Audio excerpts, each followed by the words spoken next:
Good morning, Songjun. Good morning, Sohu. Good morning, Yuna. Good morning, Jaime. Good morning, Limey. Right, so at the moment, me and Henry are reading some classic British and European fairy tale stories, and today we're going to read the one about the ugly duckling. There's a famous song about this you could look for on the internet. But anyway, the ugly duckling. Oh no, no one's ugly really. So we open up the first page, and here we are. There's the farm. There's the stable and the barn and the farmhouse and a pond, and there's a tractor in the field there and all sorts of things. It was a sunny spring morning in the farmyard. Mother Duck sat proudly on her nest. "Come quickly," she called to all the other animals. "My eggs are beginning to hatch." Crack, crack, crack, crack. Out tumbled four perfect little ducklings. They were soft and fluffy and yellow. "Ooh," said the horse. "Lovely," said the cow. "Aren't they just the sweetest ducklings ever?" oinked the pig. And there's Mother Duck with the four ducklings, and there's the other animals. There's the cow, there's the horse, and there's the pig. Hello, everybody.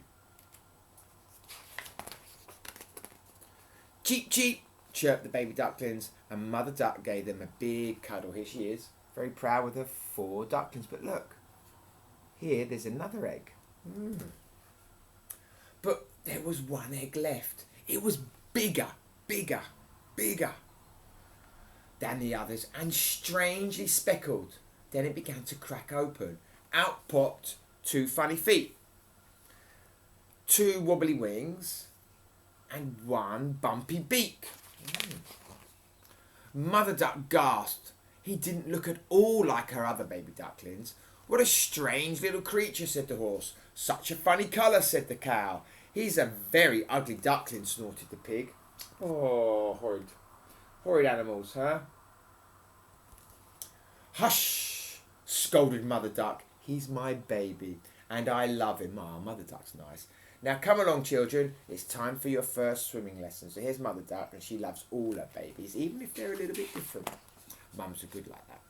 Mother Duck marched towards the pond, and four little ducklings skipped along behind. "Wait for me," called the ugly duckling, but he tripped over his funny feet and thump. Oh no, here he is tripping over. Bump, thump, bump, and he tumbled into all the other ducklings. Look, he knocked all the other ducklings over.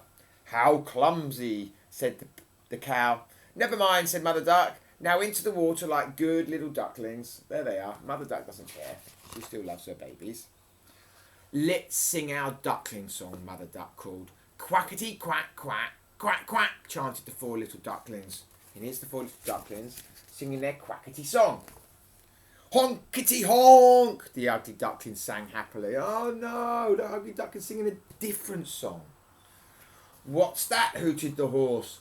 "You don't sing like a duckling." Now," said Mother Duck. "He'll learn in time." And there's Mother Duck, patient and loving as ever. And mummies are good, aren't they? But the ugly duckling didn't learn. And all summer long, the other animals teased him when he got stuck in things. Tripped over things. Look, he's tripped over a snail there. Can you see he's tripped over a snail? "How embarrassing," said the pig, and made an enormous mess. Look, the ugly duckling's making a mess everywhere. Here he is, covered in mud. Everyone's covered in mud. They're not very happy, are they? No matter how hard he tried, the ugly duckling just didn't fit in. "Why don't you go away?" squawked the other little ducklings. "You're noisy and messy, and you're ruining our fun." Just then, they heard Mother Duck calling for her children. "Not you," shouted the ducklings, and off they pranced, leaving the ugly duckling behind. Oh, the other ducklings, they can be so mean, aren't they? They're being so mean to the ugly duckling. Poor ugly duckling. "Oh, why does no one want to play with me?" sighed the ugly duckling. Here's the ugly duckling sighing, and here is a mole. "No time to play," said a mole, popping his head up. "I'm digging a new tunnel for the winter," because moles dig holes. Some people don't like moles. "Can I help?" asked the ugly duckling, and poked his bumpy beak underground. So here's the ugly duckling, trying to be nice and offering the mole a hand. But look, the ugly duckling poked his head in the mole's hole. "Where are you, my little one?" quacked Mother Duck. "We can't wait any longer. It's time to fly south for the winter." "I'm coming," cried the ugly duckling. "Wait for me." But the ugly duckling was stuck in that hole, the mole's hole. And Mother Duck couldn't hear him. Here she is, calling for him because she cares for him, loves him, wants him to be part of the family. Even the ducklings are looking for him. The ugly duckling wriggled and wiggled, pushed and pulled. Pop! At last he was free. Whoa! He's got out of that mole's hole at last. But it was too late. They had left without him. "Oh no!" sniffed the ugly duckling. "I'll never catch them up now. I'm all alone." And look, you can see them all here. They're flying away. And the ugly duckling's there, left all alone. Oh no! The days and the nights grew colder, and the ugly duckling sheltered in the hollow of an old oak tree. Here he is, sheltering in the hollow of an old oak tree. And as the snowflakes fell, he curled up in his long wings and dreamed of sunny days and games in the meadows. Look, there's the snow falling. There he is, all curled up. And look, there's a robin redbreast over there. That's my favourite kind of bird. At last, the sun peeked out, and the frozen pond began to thaw. Then one day, a beautiful swan glided across the sparkling water. Look, here's a beautiful swan. Also, there's a frog. That's the swan. Beautiful swan. Look, some dragonflies there. Oh, and there's a fish there. Can you see the fish? The ugly duckling peeked out from behind the reeds. "I wish I could go and swim with her," he said, "but I'm too ugly to be her friend." And he gave a little sob. "Ooh."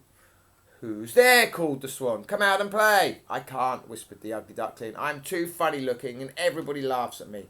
"I won't laugh," promised the swan. "I don't mind how you look." Oh, she's a nice swan, isn't she?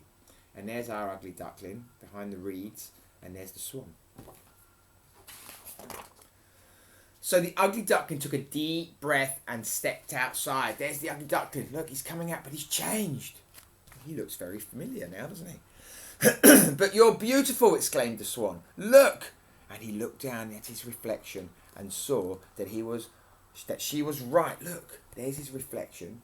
It turns out that perhaps our ugly duckling was a swan. The ugly duckling had grown into a swan. A beautiful, elegant swan with dazzling white feathers and a long, graceful neck. So they played together all day. He was very happy. Indeed, and at last he was beautiful on the outside as he was on the inside. Yes, he was very beautiful on the inside, wasn't he?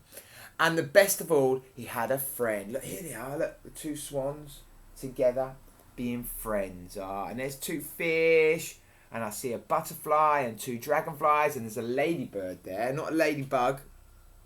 We call them ladybirds around these parts. Ladybird. Well, oh, and there's a frog on the lily leaf there. And that was the end. Okay. So remember, try to be nice to everyone. Don't judge them by what they look on the outside. It's how they are on the inside that really matters. Bye-bye. Love you all.